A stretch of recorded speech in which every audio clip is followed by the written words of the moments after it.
just testing, 1, 2, 3. I'm under the Cosh. Brilliant.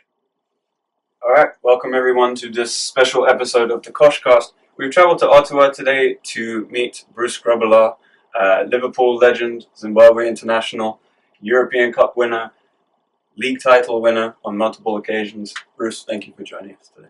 Thank you very much indeed. And anybody who's listening, watch out, it's under the Cosh. It's quite funny because I got a phone call from just a random phone call one day in Newfoundland, and I picked up the phone. Mark DeSantos said, hello, my name is Mark DeSantos. I'm the Ottawa Fury head coach. I was given your name by Nick Dasovic. And he said that you know something about goalkeeping. I said, yeah, a little bit. And he said, what are you doing in Newfoundland? I said, well, I'm just taking over the junior program and I'm looking after that I've been looking after that for 2 months. And he said, well, our goalkeeping coach is gone. Would you like to come to Ottawa just to see how it is? And have you had any experience in professional football? Really? I said a little bit. You must have had fun with this. Yeah. He said, okay, have you got a CV? I said, I'll send it through straight away. It's on YouTube. So I said, fine. He said, when I've read your CV, then I'll contact you. So he put down the phone. That's about it. About an hour later, well, subsequently, he's told me the story. He went back into the dressing room and he asked his brother, and Martin Nash, his assistant, he said, do any of you know Bruce Grobbelaar? No, he didn't have Bruce Grobbelaar. He said, did anybody know Bruce, who's a goalkeeper? So they looked at each other and they said, oh, there's only one Bruce Grobbelaar. He said, well, what's he doing in Newfoundland? Right. So when the CV came through, he rings me up. And he said, Bruce, I'm very, very sorry. So I said, listen, Mark, it doesn't matter. If you've got someone else that's you're giving the job to, it's no problem. He says, no, I'm sorry. I didn't know who I was talking to. I came here, and after 2 weeks, he said, you got a 4-month contract or 16 months. So I said, give me 16. Right, players. And if I'm wrong, correct me, but I believe you're quoted as saying that you have a young goalkeeper who's better than Mignolet? Yes. Okay. Are there a lot of people who are not? No. Listen, I made that comment in November, and I stood by it until the turn of the year. From the turn of the year until now, I think that Mignolet has actually grown in stature, and he has turning out to be one of the best goalkeepers in the league. Because the last 10 games or last 12 games, they've won or drawn, and he's had 4 or 5 clean sheets. So he is second in the league for clean sheets to Ben Forster from Southampton, and I can't see that Forster leading that at the end of the season. That's for sure. And Mignolet will have a chance. He's grown in stature because he has now learned to adapt and command his area. When I said that to them in the UK about I've got a goalkeeper that's better than him, I still say that I've got a goalkeeper here, Marcel de Bellis, who's a Canadian, who is better than Mignolet. And I still go by that now. Well, the balls are also, you always hear that it's a characteristic of how the balls act right now in flight as well. It just makes it harder for keepers. Yeah, but you see, the thing is, there was an old adage when David James was the England goalkeeper, and he was complaining that the Javelani ball was moving. Yeah. And when I interviewed him in 2010 at the World Cup, I said, David, does the ball move Monday, Tuesday, Wednesday, Thursday, Friday? He said, yes. I said, well, it's the same ball that moves on a Saturday. And you're catching that ball on a Monday, Tuesday, Wednesday, Thursday, and Friday. Right. Why can't you catch it on the weekend? And he looked at me and went, okay. Thank you. He's not going to argue with you. There's a conception that that punching is a foreign coaching method. And that goalkeepers in England are taught to catch the ball. Does that align with your experience? Or? Yes, absolutely. If you look at the European way of coaching, yes, it's getting the ball away as far as you can with a punch or a flat palm. But in the UK, we were taught get hold of the ball when you can. And that's how I teach my goalkeepers. All the exercises on the floor, gathering, it's getting a soft hand and gathering it toward you. And I say to our goalkeepers when we're in training, anybody who drops the ball, you give me 5 pesos. So, how did your experience? You spent 2 years in the army. Did you think that helped your development, or kept you back a little bit in terms of having continuity? It made me grow up a lot quicker than at any of my age these days.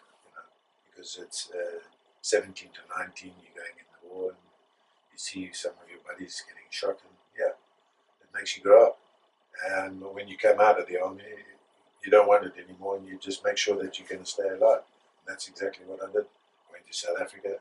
The South African government called me up because I was in the army in Rhodesia, and I didn't want that, so I went to England, and I had a trial in England, and ended up in Vancouver.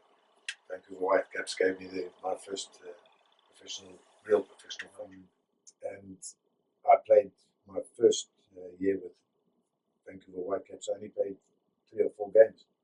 And at the end of that year, the manager said to me, I'm going to send you to the strongest league in the UK. So immediately I think, Liverpool, Manchester City, maybe Arsenal. No, Crew Alexander. Not what you were hoping. 92nd in the Football League. Everybody's on top of them. That's why they're the strongest. Right. And you just won the championship in North America as well. Yes. He said, I want to see how you fare in the UK. So I went there. Crew. Played 24 games for Crew. Manchester City watched me 20 times. Liverpool watched me play once in a warm-up, and then signed me 6 weeks later. Man City don't really know anything about youth development, do they? It's a loaded question. They had Carl Valentine. Did you immediately start in the lineup once you got to Liverpool? Were you a contender? No, when I signed it on the 16th of March 1981, it was getting to the end of the season. So it was in the latter part of the season. I played 3 games for the reserves, and all my games were away from home. And Steve Agrizovic, who was there, he was there for about 5 years. He played all the home games. He didn't like it because he wanted to play every game. Of course, I would as well. But Bob Paisley said, "You play." And then at the end of the season, I went to a holiday, and I found out that Ray Clemens had gone to Tottenham. So I came back, and there was still Steve Agrizovic and myself. Steve Agrizovic wasn't very happy with all the pre-season tour games I was playing. Right. So we went back to Anfield, and just a week before our first game, he says to the manager, "Excuse me, boss, I would like to see you." He says, "Okay, come on." So as soon as he says, "Come on," you know that they're going to walk down the dressing corridor, right, and go into the office. And there's going to be 16 other players going listening by the door. So he goes and he says, "Yeah, sit down." He says, "What do you want?" He said, "Listen, boss, I've been here 5 years, and I've played 8, 10, 12 games for the first team, and I'm very upset that I'm not playing any of the pre-season games. I need to play every single weekend." He said, "Yes, you will be playing every single weekend, because now I've just swapped you from Bob Wardle at Shrewsbury Town." Back the days, that was the last walk down that corridor. That was his last walk back out of the corridor, pick up his game. Right. I said, "Cheers, Steve." He said, He ended up doing okay, though. "No, he did." Yeah. He ended up playing cricket for Shropshire. Just the way that you got the work from it in the end was interesting, though. Can you tell us about that? Yeah, I ended up playing coming to Vancouver, and they sent me to Crew, and I got there to Crew in October, and by the time still the same passport, worked on that problem. December, I rang my mother and I said, "Listen, they want to know if I've got any grandparents that are born in British soil. So my mother said, "We'll try this one." So I said, "Okay." I listened very carefully and took all the notes. She said, "Your great grandfather was in the Royal Fusiliers during the Boer War. They were stationed at the Cape Town fort, now called the castle. And in 1903, your grandfather was born in the castle. That should be technically a pretty strong one during the Boer War." So I took all this information to Croydon, gave them all the information, who my great grandfather was, the names and everything. My grandfather, yes. Come back 4 hours later, where's the South African passport? Boom, stamped it, ancestral visa. Fantastic. And that's how I got to work. People should try that. No. but if I'd known that a year earlier, then I would never have got to Liverpool. Yeah. Right. I would have been playing for West Bromwich Albion. Wouldn't have been so bad, would it? At that time, no. At that time, no. At that time, no, because they had a great team. And under Big Ron too. And, Would have been fun, no? what, the Incredible Hulk. Yeah. And the team. Did that, I mean, the step up from Vancouver to Liverpool was one thing. Replacing a legend like Clements must have added an extra ton of pressure on the job. No, I thought it was fun, but the first 6 months,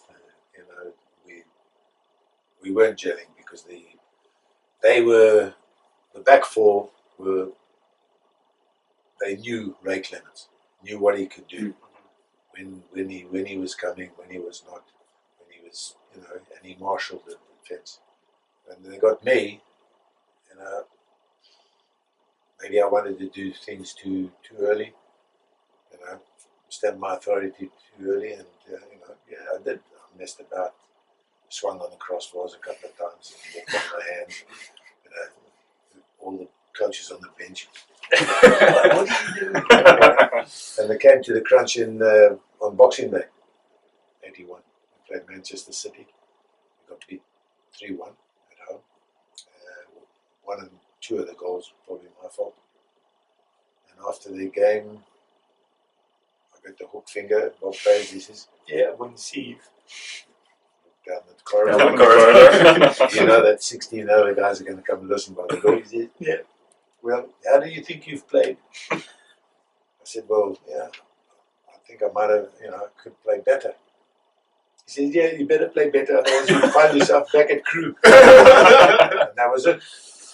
And we ended up winning the league by 3 points with a game to spare. At the end of that season, from 13th. 13 points behind the league. Right. We ended up winning with a game to spare. And that was a lesson that will always stick with me. That go do your basics, do the job, don't mess around, you're fine. So, in the penalty shootout against Roma, your knee crossing dancing is legendary, obviously. We asked people for their input on what they wanted us to ask you, and one of the questions, as to be expected, I would imagine, is where did that come from? Where did that come from? Yeah, you say where did it come from? I can tell you categorically, I don't know. Yeah, we just got round the huddle, and the manager Joe Fagan was going through who's going to be taking the penalties. So he went through and said, Phil Neal first, Stevie Nichols second, Sunes you take third, Rushy you take fourth, and Douglas you take fifth. And Douglas said, "Excuse me, boss, you substituted me 86 minutes." So he took out another cigarette. He didn't know that he had another one. And he was trying to determine who came on for him. He looked over there, there's Michael Robinson, got cramp. He's looking around, and he's looking around for the fifth penalty taker. In the end, he's gone through the team, and there's myself and Alan Kennedy putting a hand up. So he looked at myself, looks at Alan Kennedy, he says, "Bruce, you take the fifth." So I was going to take the fifth. Right. And that's how it would happen. And when Stevie Nicol went up and tried, for the first penalty, all the coaches hey, boss, what's he doing? It should be full deal. Oh, let's run with it. All the Right. planning out the window. Bang! He hits them over the top of the ball. Now I'm going to go to the goal. I get this arm around me, and it's Joe Fagan. He says, "Listen, young man." He says, "Myself and the coaches, the chairman and the management and directors, the wives and the girlfriends, and, your teammates, and also the 7,000 fans No pressure. are not going to blame you." Oh, so now I'm not. I heard not. Yeah. Okay, fine. So I've got this big chest. I'm not going to be blamed at all because he says because we're not going to blame you because if they can't hit the target from 12 yards, it's not our fault. So I walked away and he said, "But try and put them off." Now that stuck in my head. Try and put them off. So the first penalty I was wondering what he meant, and the ball went straight down the middle. Phil Neal gets up and puts the next one in. Bruno Conti comes up and picks up the ball and he's dancing, he's skipping, and I looked at him and I went, put my hand on my knees and I crossed them over like a 60s style dance. Yeah. He stepped back, he looked at me and I did it again, and then he looked at me and then went, "Okay, fine, we're getting ready to take the penalty." Boof, and he hit the ball over the bar. Perfect. And I went, it might work. You're onto something. A little light bulb just. On the next penalty they took, as soon as took, we scored 2-1 to us. Then they got 2-2. Rigoletti Right. Scored. Rashi scored. And then Graziani steps up and he got the ball under his arm and he's walking and he's got his arm around the referee and I didn't like it, so I went and bit the net. I went to the other side and bit that. The paparazzi is going crazy. What's this? Nothing. And then I went out of the goal and I saw Graziani leaving the line, put the ball down, cross himself, and I went and drunk and like Right. wobbly. Yeah. And I gave him, and I thought, I've just been biting the net. It looks like spaghetti. Excuse me. It looks like spaghetti. It's like, give him a wobbly legs. And then I wobbled again. And he crossed himself. I wobbled again. And he ran up, and I knew where he was going to put the ball because I was watching them take penalties for 2 days. Right. And it was down to the right. So I went early. I'm going to. And he's looked at me go and he's tried to change his mind and he's scuffed it and went over the ball. So I'm running around the field, forgetting that I had to take the 5th penalty. Alan Kennedy puts the ball down and goes, "Poof, thank you very much indeed." And that was it. That moment when you're, I don't know, but I would imagine, does it feel like an eternity from the time the player puts the ball down to when he's going to take the penalty? Yes, it does. It's like all the fans, they watch it and they go, "Oh, just kick the ball already." Right. It is. It's like that. It's like everything slows down by slow motion. Right. Like a factor of Times 10. one. Right. Yeah. Right. And that's how it was. And when you said you anticipated where he would put the ball, is that something most keepers do, or is it you wait for it? What do you prefer? If you get the information where they put the ball, Okay. then you can make a determination where you're going. And I watched the 2 penalty takers. Right. Rigoletti, for instance, their third. I couldn't get into the goal quick enough because I was watching him and Graziani after training, taking penalties. In the same corner. They never deviated. They went same corner. And when I went in that goal, I took off, poof. Right. Early. I looked over and went in the other side. Right. But I realized I was watching them take the penalty from the other side of the stadium. Or through a mirror. Yeah, if you're on the other, Do you agree with people that say a well-struck penalty is unsavable? If you take a good penalty, it's going in? Yeah. There's no chance a goalkeeper's going to stop anything. If you hit the ball perfect and with a little pace, Goalkeeper's never Low into the corner. So the low keeper's in job the is corner, right in the top of the corner. There's no way that he's the keeper's job is to save the ones that aren't hit perfect. Yes. And put them up with spaghetti legs. Or do what you can within the law. Right. So But, Jersey do that goes you one. Yeah, I was No, gonna he say. didn't. Jersey did everything within the law of what he did was his style. So there's no copyright infringement or anything. Carragher said to Jersey Dudek, Jersey, do a Brucey. And he looked at Carragher and says, who's Bruce? Yeah. And then he said, no, Grobbelaar. Oh, Grobbelaar. And that's what swung him to do what he did. He was like a starfish in a starfish in an aerobics class. You know? Yeah. He was magnificent. That's brilliant. I mean, I want to talk to you a little bit about Liverpool now, and the starfish. So what was that? A starfish in aerobics. aerobics class. And just these lines. I want to touch again. I know we've talked about Mignolet already, but we didn't mention exactly the line that you said in November, which was brilliant. It was worse than Dracula at dealing with crosses, and I just thought that was, regardless of the content, just a brilliant sentence. Actually, they asked me, what do you think of Mignolet's performance? And I said, no, he's worse than Dracula. At least Dracula comes out of his coffin once in a while. Wow, that's And that is the exact words I used. Mhm. And I have been called into the office, and I asked why I said it. And I said to them, if you're happy with him, then you can continue. right. If you're not happy with him, tell him what he's not doing right. Yeah, Rogers And- was not happy. And what he's not doing right is coming out and commanding his area. He has never done that, and until he does that, I will continue to criticize. Right. Because if you have a look at all the goalkeepers that Liverpool have had, right from Tommy Lawrence, we all owned our box. Mhm. We all owned our box.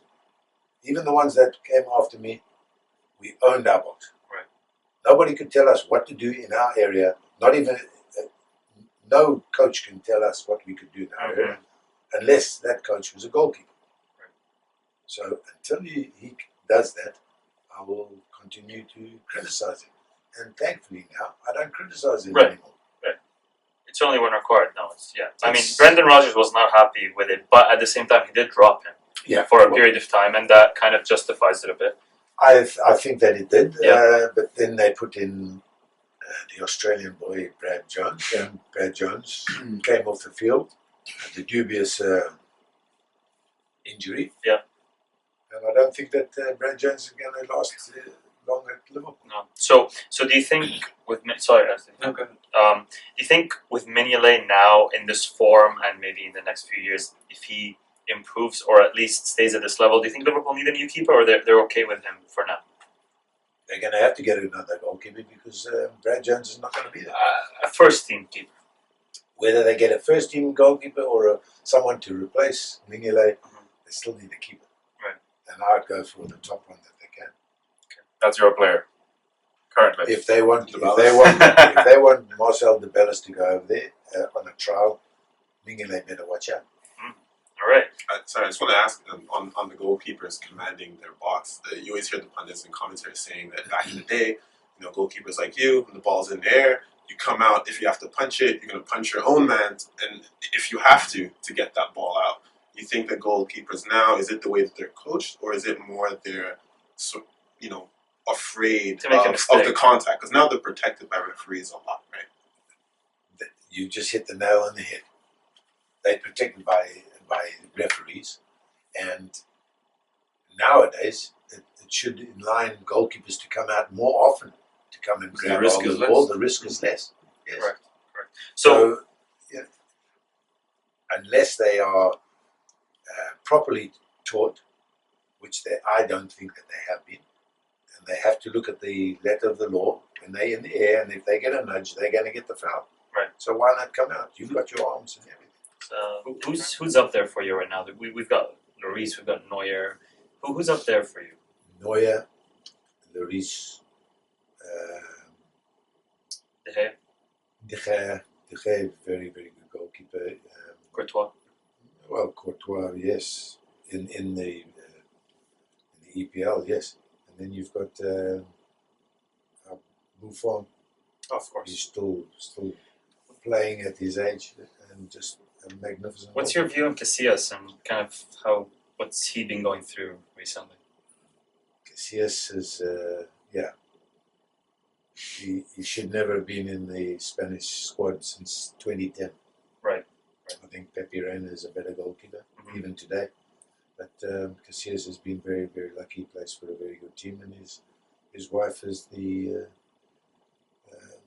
media person at Real Madrid. Okay, moving away from the goalkeepers a bit, just looking at Liverpool in general. So Brendan Rodgers is a bit. I mean, people aren't exactly sure about him yet. Some think that he's very talented. He's a very good coach. Some think he's young and he's made to look better by his players. Like Suarez, for example, people would say would have carried the team last year when defensively they weren't very good, which is more of a coach's responsibility. What do you think about Rodgers? Do you think? I mean, he has this big long-term plan. Do you think it will come to fruition? I think that yes, once he gets rid of the players that weren't his, that would be Gerrard and the likes of Johnson and Skirtle, then all the players will be his, and then he'll be able to build. I don't know if that's his philosophy, but it seems to be looking like that. I think that his philosophy is very good. I'll back him all the way because I think he's a dynamic coach. He knows what he's about. Where I questioned it last season, we came second and we let in 52 goals. Yeah. And no team should ever come second letting in 52 goals. He gets rid of a striker, Suarez, who scored you something like 30 or 30 goals. We'll take the 30 goals off the total that we had, which was about 90. So you take that 30, 36 off there. A third. We've only got a goal difference of plus 10, 11, which would never have got us in that position. You needed to address the back first, which was your centre half and your goalkeeper. Right. And it looks like he's learned because he's playing three at the back. He is. And I said that last season, if he plays three at the back, he'd let less goals in because you'd have the wing backs tucking in and you'd have five at the back, which is happening now. So you like his 5-3-2? Yes, I do. Well, his is a 3-1-2, 3-2, whatever it is. Right. 3-2-3-2. As long as you have 11 on the